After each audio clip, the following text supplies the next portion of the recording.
January 6th committee is holding another primetime hearing, and this is the last of its planned summertime hearings. It will focus on the 187 minutes between when former President Trump's political rally on that day ended and his pre-recorded video on Twitter asking protesters to go home. Committee aides will look at who was talking to Trump and about what, including when he was made aware of the attack and what aides and allies were doing. New information will also be presented, some of it recently obtained by the special House panel. At the center of these hearings has been Representative Liz Cheney, who will be holding the gavel tonight as Representative Benny Thompson recovers from COVID. And she is saying this is the most important thing she has ever done professionally and the most important thing she will ever do. But with midterms in just a few months, she is trailing by more than 20 points against her opponent in Wyoming. And some are saying these hearings are sacrificing her political career. Others saying it is an example of courage. Joining us is White House columnist Nichole Stanage from our partners at the Hill. Nichole, great to see you as always. Good to see you too. And Nichole, let's start with Liz Cheney. She's been front and center throughout this process. She says there is nothing more in line with her Wyoming values than her work on this committee. But I mean, when you look at the polls, they show her more than 20 points behind her opponent. So is she out of step with her constituents here? She's certainly out of step with her Republican constituents, and Wyoming, of course, is an overwhelmingly Republican state. Hasn't been carried by a Democratic presidential nominee since Lyndon Johnson in 1964. Now, I think Congresswoman Cheney would make the argument that there are bigger issues at stake here, particularly when it pertains to January the 6th. But do the people who will select the Republican nominee agree with her? It doesn't look like it, based on the poll that you just showed and other polling from the state. Yeah, and critics say she is throwing away her political career over an issue that, frankly, many of the Republican voters in her state don't care about. So others saying it's an example of courage in an age of bipartisanship. What is the balance? What is your read on this situation?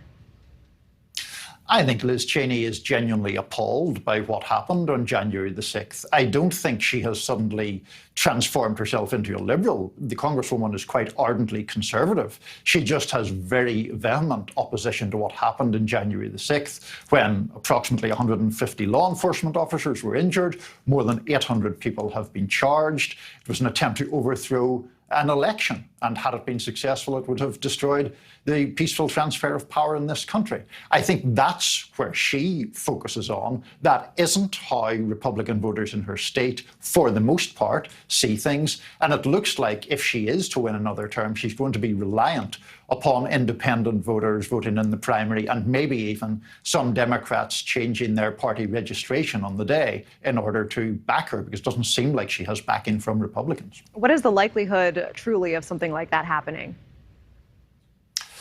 Well, it seems an uphill battle. If she's really 20 points behind her more pro-Trump challenger, it's obviously going to be difficult, particularly the Democratic part of that puzzle. Because Liz Cheney is so conservative, I think maybe even some Democrats would have reluctance to cross party lines, as it were. She could, though, win independent support. The question is, would that be enough to close the gap? Looking at those polls, that seems pretty questionable to me. Yeah, and if Cheney does end up losing over this, what would you expect would be next for her?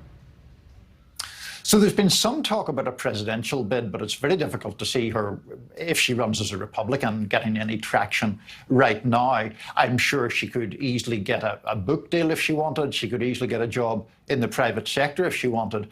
We should maybe mention, Natasha, she doesn't necessarily need to do anything. Open Secrets, a website that traces the financial affairs of politicians, estimated that she was worth about $14 million in 2018. So she's not in need of a job, even if she loses her current one. We certainly see her feeling filled with purpose in this moment, and we will be watching. Nichole Stanage, thank you so much for your insights. Thank you. And you can watch tonight's primetime January 6th hearing at 8 Eastern, 7 Central, right here on NewsNation. And following the hearing, join On Balance host Leland Vittert with full analysis and more on what happened. Thank you for watching. Go to newsnationnow.com to find NewsNation on your television provider. And don't forget to click the red subscribe button below to get more of NewsNation's fact-driven, unbiased coverage.